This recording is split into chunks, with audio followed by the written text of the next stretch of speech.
మనుషుల్లో మార్పు రావచ్చు, కానీ అద్దంకి దయాకర్ గారిలో మార్పు రావడం అనేది ఆల్మోస్ట్ అసాధ్యం. అన్న మళ్ళీ కొత్త పలుకులు పట్టుకొచ్చాడు. ఆయన ఏం మాట్లాడుతున్నాడో, ఎందుకు మాట్లాడుతున్నాడు, ఆయన మాటల్లో రాజకీయం అన్నది ఎంత నీచంగా ఉన్నది అన్న విషయము ఆయనకే అర్థం కావట్లేదు. అట్లీస్ట్ పక్కన ఉన్నోళ్ళన్నారు చెప్పండి రా బాబు, ఏం చేస్తున్నాడో ఒకసారి కనుక్కోండి. ఏం మాట్లాడాలో అర్థం కాక ముందర ఒక కెమెరా పెట్టుకుంటున్నాడు, ఇంట్లో హాయిగా కూర్చొని రోజు 2-3 వీడియోలు రిలీజ్ చేస్తున్నాడు, సోషల్ మీడియాలో వేస్తున్నాడు. ఇదే పనిగా పెట్టుకున్నాడు అద్దంకి దయాకర్. కానీ ప్రజాక్షేత్రంలో తిరుగుదాం, ప్రజలు అంటే ప్రజలు కాదులే కానీ పార్టీ మనకు ఒక బాధ్యత ఇచ్చింది, ప్రజల కోసం పనిచేద్దాం అని చెప్పేసి ఆలోచన అన్నది అద్దంకి దయాకర్ గారికి లేకుండా పోయింది. కాకపోతే ఏమంటున్నాడో ఒకసారి వినండి. టిఆర్ఎస్ లో కుటుంబ కలహాలు తారాస్థాయికి చేరినవంటానికి ఇంతకంటే ఎక్కువ ఉదాహరణ అక్కర్లేదు. కవిత గారే రాసిన లేఖ లీక్ చేసింది ఎవరు? అది కవిత ఆఫీస్లో ఉండే ఎవరి కోవట్లు లీక్ చేసిండ్రు, లేదంటే కేసీఆర్ ఆఫీస్ నుంచి అయినా రిలీజ్ కావాలి, అది ఫామ్ హౌస్ నుంచి కానీ లేకపోతే ఇతరత్ర ఎక్కడి నుంచి అయినా సరే. మరి కేసీఆర్ ఆఫీస్ నుంచి లీక్ చేసింది ఎవరు?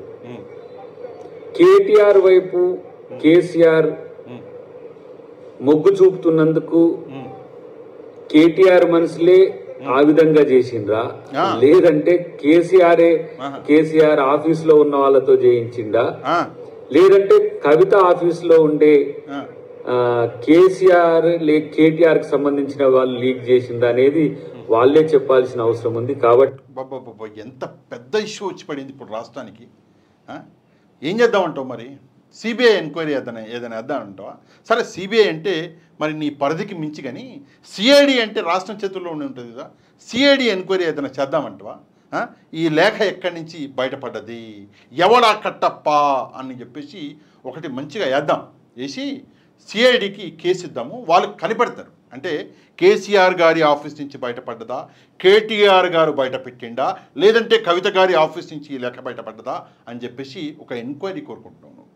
రాష్ట్రంలో సమస్యలే లేవు, రాష్ట్రంలో ఇష్యూసే కొరవైపోయినాయి. ఇక నీకు ఏది పట్టకుండా ఆమె మేడం లేఖ రాస్తే వాళ్ళ నాన్నకి ఆ లేఖను పట్టుకుని నువ్వు నీ పార్టీ నాయకులు ఊగిపోతాను. వేరే పని పాడేమన్నా ఉందా? ఏం లేదు. ఆమె తన తండ్రికి ఒక లేఖ రాస్తుంది. లేఖ రాసుకుంటే అందులో ఏమన్నా పెద్ద విషయాలు, డాడీ నువ్వు తప్పు చేస్తున్నావు, డాడీ నువ్వు పార్టీని కరెక్ట్ నడిపిస్తున్నావు, డాడీ నన్ను నువ్వు పట్టించుకుంటలేవు, డాడీ నన్ను పట్టించుకుని నాకు కూడా పదవి డాడీ అని చెప్పేసి ఏమైనా అంటుందా? ఏమంటలేదు. ఆమె పార్టీని ముందుకు తీసుకెళ్ళడానికి పార్టీలో ఉన్నటువంటి అంతర్గత కొన్ని ఇష్యూలని తీసుకొచ్చింది, పైకి తీసుకొచ్చి డాడీ ఇష్యూస్ ఉన్నాయి, ఇక్కడ బాగా చేశారు, ఇక్కడ బాగా చేయలే, మనం ఇంకా ఫోకస్ చేయాలి అని చెప్పేసి ఆమె ఒక మంచి పని చేస్తే ఆ లేఖను పట్టుకొని, అంటే పనిపాడు లేని వాళ్ళు ఉంటారు కదా, ఇప్పుడు అద్దంకి దయాకర్ గారు ఆయన మర్చిపోతున్నాడు, ఆయన ఎమ్మెల్సీ అని మర్చిపోతున్నాడు, ప్రజలకు మంచి చేయాలని మాట్లాడితే ఇంట్లో కూర్చుంటున్నాడు, అది ఒక వీడియో ఆన్ చేస్తున్నాడు, చేసి పొద్దుటి నుంచి రాత్రంగా అదే గోల. ఇంకేమైనా పళ్ళు ఉంటాయిగా. రైతులు ఆడ కష్టపడుతున్నారు, ఒడ్లు కొట్టుకపోతున్నాయి, పోదాం తిరుగుదాం, ప్రజలకు పనికొచ్చే పని చేద్దాము అని చెప్పేసి మానేసి ఎప్పుడు ఇట్లాంటి గోస. యాంచి పట్టుకొస్తాడో ఈ టాపిక్లో అర్థం కాదు, యాంచి పట్టుకొస్తాడో అర్థం కాదు. నెక్స్ట్ ఏమంటాడో చూద్దాం. కాబట్టి ఇలా వాళ్ళ మధ్యన ఉన్న ఏవైతే అనైక్యత ఉందో వాళ్ళు సరి చూసుకోలేక కాంగ్రెస్ మీద ఆరోపణలు చేసిన, కాంగ్రెస్ ప్రభుత్వం ఏదో చేసిందని చెప్పినది ఏదైతే ఉందో అది ఉత్తదని తేలిపోయింది. కాబట్టి ఇది ఎక్కడ రాజకీయం నాకు అర్థం కాదు. అంటే వాళ్ళ మధ్యలో ఏదో అనైక్యత ఉందంట, ఆ అనైక్యత వల్ల కాంగ్రెస్ పార్టీ మంచిదంట. అర్థమైందా? వాళ్ళ మధ్యలో అనైక్యత ఉంది కాబట్టి కాంగ్రెస్ పార్టీ మీద వేసిన నిందలన్నీ వెళ్ళిపోయినాయంట. ఇదెక్కడే రాజకీయం అద్దంకి గారు? నాకు నువ్వు చదువుకున్నవాడు కదా, ఇప్పుడు ఎవరో చదువు లేని వాళ్ళనండి, లేదా వాళ్ళని కూడా అవమానించడానికి లేదు, చదువు తక్కువ చదివిన వాళ్ళు అనుకోండి, పాపం రైతులు అనుకోండి, పాపం చదువుకి దూరంగా ఉన్న వాళ్ళు ఒక మాట అన్నారు అంటే సరే మనం అర్థం చేసుకోవచ్చు, సర్లే అని చెప్పేసి. నువ్వు చదువుకున్నోడివి, నువ్వు ఎమ్మెల్సీ అవుతుంది అంటే వాళ్ళల్లో ఐక్యత కొరవైతే నీ పార్టీ కాంగ్రెస్ పార్టీ మంచిదైపోయిందా? ఏం మాట్లాడుతున్నావు నాకు అర్థం కావట్లేదు. నెక్స్ట్ అనుమానం నుంచి ఇవాళ సంక్షోభం వైపు, సంక్షోభం నుంచి ఎటుపోతుందో తెలియదు కానీ ఇవాళ బీఆర్ఎస్ తన అస్తిత్వాన్ని తనే కోల్పోవడానికి, తన కూతురును తనే కలవలేని స్థితిలో కేసీఆర్ ఉన్న పరిస్థితి ఉన్నది. నాకు అర్థం కావట్లేదు. సరే కవితగా అంటే అనుకోవడానికి ఏముంది, తాజ్మహల్ నాది కూడా అనుకుందాం. కవిత గారికి కేసీఆర్ గారికి పడతలేదే అనుకుందాం. అయితే మొత్తం బీఆర్ఎస్ కథమా, ఇక బీఆర్ఎస్ ఫ్యూచర్ కథమా? ఇక అదేదో అంటారు కదా, అంటే గలీజ్గా ఉంటుంది. కానీ ఎప్పుడు బీఆర్ఎస్ పార్టీని చూసి ఏడవడం నేర్చుకున్నారు గౌరవనీయులు అద్దంకి గారు. ఏడవడమే నేర్చుకున్నాడు, వేరే పని పాడేం లేదు. నేర్చుకుందాం, అరే కేసీఆర్ ఇంత నాలెడ్జ్ ఉందే కేసీఆర్కి, కేసీఆర్ లాగా నేను చదువుకుంటా, కేసీఆర్ లాగా నేను రాజకీయం నేర్చుకుంటా, కేసీఆర్ లాగా మాట్లాడడం నేర్చుకుంటా. అవి నేర్చుకోరు కదా, నేర్చుకోరు. ఏం నేర్చుకుంటారు, ఏం చూసి ఆనందపడతారంటే ఇవే. ఎప్పుడు ఇదే గోల, ఎప్పుడు ఇదే ఏడుపు. ఆడంగి ఏడుపులు అంటే బాగుండదు, ఎందుకంటే ఆడవాళ్ళని నేను గౌరవిస్తా అంటే బాగుండదు. కానీ ఈ ఏడుపు అయితే నిజంగానే నవ్వొస్తున్నది.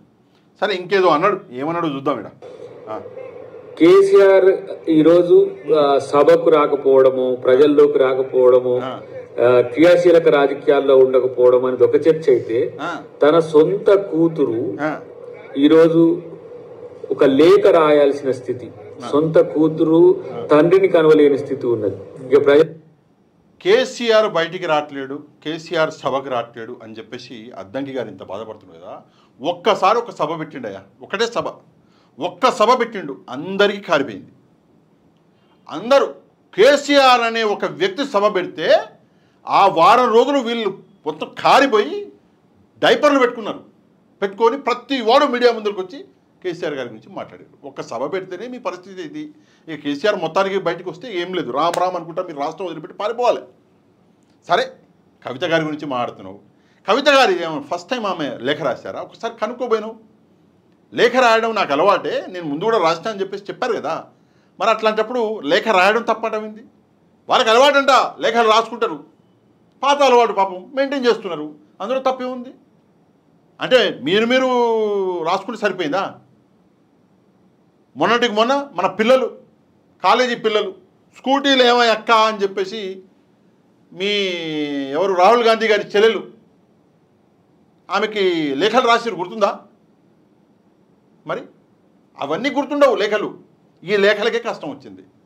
సరే నెక్స్ట్ చూద్దాం. ప్రియాంక గాంధీ గారు, ఇందాక పేరు రాలా, ప్రియాంక గాంధీ గారు వీళ్ళ పరిస్థితి ఏంది ఎట్లుంటుందో మీరు ఒకసారి ఆలోచించండి.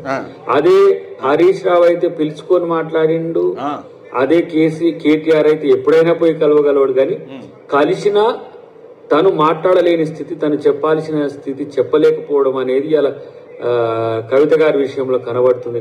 అంటే ఏమైందంటే మన అద్దంకి దయాకర్ గారు ఇంట్లో ఉంటున్నాడు, నైట్ మొత్తం కేసీఆర్ గారి ఫామ్ హౌస్ అని ముందర కూర్చుంటున్నాడు పోయి. నాకు తెలిసి కేటీఆర్ కలవడు కేసీఆర్ గారిని, హరీష్ రావు గారు కలవడు, కవిత గారు కలవదు, ఎవరూ కలవరు. హరీష్ రావు గారు ఒక్కసారి మొన్న పోయిండు, చాలా జమాన తర్వాత పోయిండు. ఎందుకు పోయిండంటే కాళేశ్వరానికి సంబంధించి నోటీసులు వచ్చినాయి, మరి దీని విధి విధానాలేంటి, మనం ఎట్లా పోరాడబోతున్నాం అని చెప్పేసి తెలుసుకోవడానికి పోయిండు. అంతకంటే ముందు ఎప్పుడు పోయింది చెప్పు, నువ్వు చెప్తావా? చెప్పవు. సరే కేటీఆర్ ఎప్పుడు పోయిండు చెప్పు, కన్న కొడుకేగా, కేటీఆర్ పోతాడా? కేటీఆర్ పోవాలన్నా 1.25 లక్ష ఇష్యూస్. ఏముంది ఇంత దూరం వచ్చి ఏం చేస్తాడు, ఫోన్లో మాట్లాడుకుందాంది అంటాడు కేసీఆర్. కవిత గారు కూడా అదే, ఆమె అరెస్ట్ అయ్యి అన్ని నెలలు ఆడ జైల్లో ఉండి డైరెక్ట్గా వచ్చి దాని మరుసటి రోజు ఒక రోజు 2 రోజుల తర్వాత తండ్రిని గెలవనికి పోయింది ఆమె. ఆ డిసిప్లిన్ అన్నది కేసీఆర్ ముందు నుంచే అందరికీ నేర్పించిండు. ఎవడు పడితే ఆడు రాకండ్రా బాబు, మీ పని మీరు మంచిగా చేయండి ప్రజల కోసం అని చెప్పేసి. ఇది ముందు నుంచి సాగుతున్నదే. ఈరోజు నువ్వేదో దొంగేడుపులు ఏడుస్తే నిజం అబద్ధం కాదు, అబద్ధం నిజం కాదు. కాబట్టి ఒక రకంగా తను రాజకీయ అస్తిత్వాన్ని కోల్పోతున్న క్రమంలోనే ఈ లేఖ రాయడము, లేఖ రాసిన విషయాన్ని ఎవరు లీక్ చేసిండ్రో కూడా చెప్పలేని స్థితిలో, ఎవరో ఇప్పుడు కవిత గారే చెప్పాలి, ఎవరు ఆ దయ్యాలు, వారి అయ్య చుట్టూ ఉన్న దయ్యాలు ఎవరో చెప్తే ఇంకా మంచిది. ఎందుకంటే ఈ కథ సశేషంగా ఉంచకుండా కథ ముగిస్తే వాళ్ళ కథ ముగియకుంటుంటుంది తప్పితే ఈ కథను కొనసాగించడం అనేది ఆ బీఆర్ఎస్ పార్టీని మరింత బలోపేతం చేసుకోవడానికి ఎత్తుగడ రాజకీయాలు అనుకోవాల్సిందే తప్పితే దీంట్లో కొత్తగా ఇది టీ కప్ లో తుఫానా, టీ పార్టీలో తుఫానా, టీ పార్టీ బీఆర్ఎస్ గా మారిన తర్వాత వచ్చిన తుఫానా, ఏదున్నా ఈ 3 ముక్కలాటకు తెరపడేది ఎప్పుడు అనేది తెలంగాణ ప్రజలకు అవసరం లేకపోయినా కూడా అనవసరమైన రాజకీయ రాద్ధాంతం ఇక్కడ జరుగుతుందని నేను చెప్పక తప్పదు. నాకు చిన్న సందేహం, అనవసరమైన రాజకీయ రాద్ధాంతం ఎవడు చేయలే. ఎవ్వరూ చేయలే. రాజకీయ రాద్ధాంతం చేస్తున్నది ఇంతవరకు కూడా కాంగ్రెస్ నాయకులు. ఏ పనిపాడు లేనట్టు ప్రతి ఒక్కడు కెమెరా ముందుకు వచ్చేస్తున్నాడు, ఈయనలాగా ఒలుస్తున్నాడు. ఈయనలాగా ఒకవైపు భయం కూడా ఉంది. చూసారు కదా ఇందాక ఏమన్నాడు, భయం ఉంది.